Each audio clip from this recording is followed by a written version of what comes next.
Sawubona baba udokotela kunjani? Ngiyaphila nkosazana njani? Ngiyaphila nami. Ukhuluma noFanisile ngokuhlambisa isibongo sami. Njengamanje sihlangene la eSangro House kuMeet and Greet abelaphi bendabuko bomkhonto wesizwe. Bese sacela usiphe kafushane ngenhloso nqangi yosuku la namhlanje.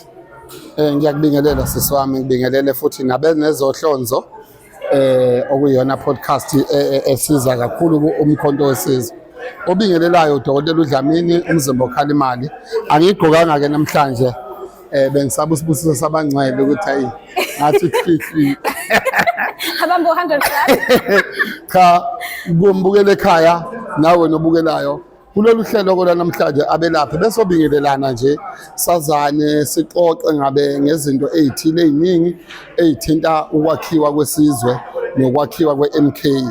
Kodwa okukhulu kunakho konke okunye besikuthinta okokuthi singabelaphi bendabuko noma siyiSouth Africa nje siyamkweneta uNxamalala. Siyamkweleta uNxamalala, lokho ngeke sikuphike ngoba uNxamalala ukwazi ukuzivula amehlo la besingaboni khona, wafike wathi vulana amehlo.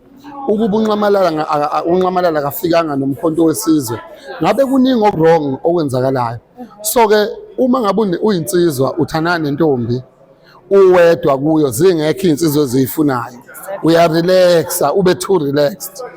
So namhlanje uhulumeni okhona ukwaze ukuthi alwisane nezinto eziningi amaspaza shop la kade efaka into ezibolile, abantu bokufika kade befika ngokungemthetho, ubugebengu obuningi njengoba ubaba uMkhwanazi nje ehlenyuka elwa nobugebengu obunciphile manje ngendlela eyisimanga. Yini edala lokho ukuthi kukhona inhlangano ebizwa ngeMK ethe mayifika yafike yashintsha yonke into ebikhona. So nathi sesinethemba manje lokuthi naseyinganeni zethu nasezizukulwaneni sethu sekukhona okuhle esingathi kuyenzeka. Njengamanje nje kunesimo esikhona esithinta indaba yokuthi kutrenda lento yalapha na lapha ke sinokuphilakazi ukuphilakazi siyakumukela kwezinohlonze MK News. So ukuphilakazi sicela ukuthi sichazele ukuthi ubani ukuphilakazi nokuthi uyaphi ukuphilakazi. Lo ukuphilakazi esemanje manzamhlophe phasi kweMozambique region ungumelaphi wendabuko. Silana nje sihlangene kumkhonto wesizwe ukuthanda umkhonto ukuthi uba